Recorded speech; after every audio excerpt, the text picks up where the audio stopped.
Diputado presidente, el motivo de este posicionamiento es solicitar el voto a favor de este dictamen que fue ayer aprobado por la tercera comisión. Y es que en materia de telecomunicaciones, creo que hay que reconocer que la reforma constitucional que todos nosotros aprobamos el año pasado, le ha hecho falta un elemento, y ese elemento es velocidad, porque esta reforma tiene que ver con beneficios que van directamente a los bolsillos de los mexicanos, y esos beneficios es necesario que empiecen a ser tangibles para los mexicanos y para que las empresas también tengan la certidumbre jurídica que requieren para programar sus inversiones y prepararse para un entorno más competitivo. Creo que habría que empezar por una autocrítica, ya que en el Senado el trabajo legislativo en esta materia no ha sido del todo puntual, porque ya desde el 9 de diciembre del año pasado, se cumplió el plazo de 180 días que nosotros mismos nos dimos para emitir la legislación secundaria. Hay voces en todos los partidos, ahora que es temporada de plenarias, en el sentido de que se le dará la mayor prioridad a este tema, empezando el periodo ordinario. Ojalá que esto así sea. Pero nunca debemos de olvidar que este es un sector de la más alta prioridad económica para México. Fíjense, el estudio que presentó hace 2 años la OCDE estimaba que la falta de competencia en el sector de las telecomunicaciones le ha costado al país entre el 2005 y el 2009 129 mil millones de dólares. Esto, para que nos demos una idea, en términos macroeconómicos equivale a 1.8% de nuestro PIB anual, o para ponerlo en términos de las familias, es como si todos los hogares mexicanos, los 28 millones de hogares mexicanos, según la estimación de CONAPO, hubieran pagado en esos 5 años la cantidad de 59,892 pesos. Creo que eso nos debe de apurar a que evitemos que la falta de competencia en telecomunicaciones le siga costando a nuestro país.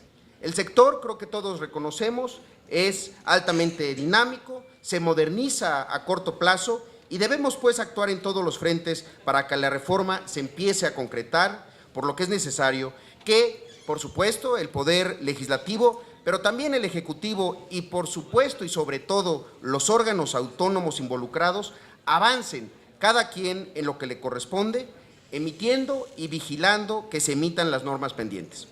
En ese sentido es que hoy me permito proponer el presente punto de acuerdo y solicito su votación a favor para llamar al Instituto Federal de las Telecomunicaciones, el IFETEL, para que proceda a definir conforme a sus atribuciones y, sobre todo, en lo dispuesto en el transitorio octavo de la reforma constitucional en materia de telecomunicaciones, la preponderancia de los agentes económicos en el mercado de telecomunicaciones involucrados directa o indirectamente en la retransmisión de las señales radiodifundidas.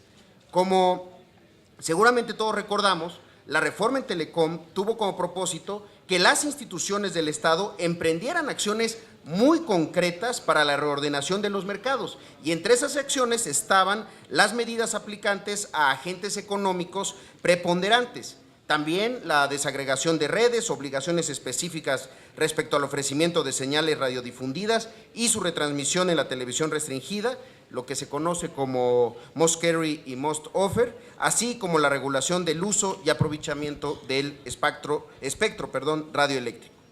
Esta reforma constitucional en la materia estableció también plazos y facultades muy concretas, muy claras para este Instituto Federal de las Telecomunicaciones. Plazos y facultades concretas sobre las acciones y definiciones que le corresponde realizar. Y hay que ser aquí muy claros. Al IFETEL, el legislador no le confirió la facultad de definir los mecanismos de retransmisión de las señales de televisión abierta por parte de los concesionarios de televisión restringida. ¿A qué me refiero? A que estos mecanismos y sus condiciones específicas ya se encuentran definidos de manera muy puntual en la fracción primera del transitorio octavo del decreto de reformas aludido. Por ello es que no podemos dejar de decir que llama mucho la atención que el IFETEL haya convocado ahora a una consulta pública para definir los lineamientos generales en relación con lo dispuesto en la fracción primera de este transitorio octavo de la reforma constitucional. Dichos lineamientos, hay que aclararlo, ya fueron definidos por el constituyente permanente y por lo tanto no son susceptibles a ser modificados por ese órgano.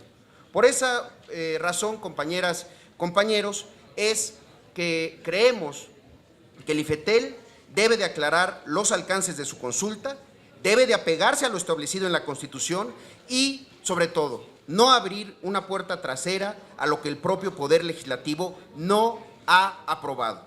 En cambio, lo que el IFETEL debe definir, como lo mandata la propia reforma constitucional, es a los agentes preponderantes en este sector. Por eso, desde el Poder Legislativo debemos ser muy cautos y debemos de observar que cada disposición administrativa se apegue a lo aprobado por el Poder Legislativo. Sabemos que son muchos los intereses que se juegan en este sector, pero debemos de recordar siempre nuestra obligación de hacer que prevalezcan los que desde el Senado y desde la Cámara de Diputados hemos considerado que favorecen más al pueblo de México. Es cuanto, señor presidente. Muchas gracias. Gracias a usted, señor senador Zoé Robledo Aburto.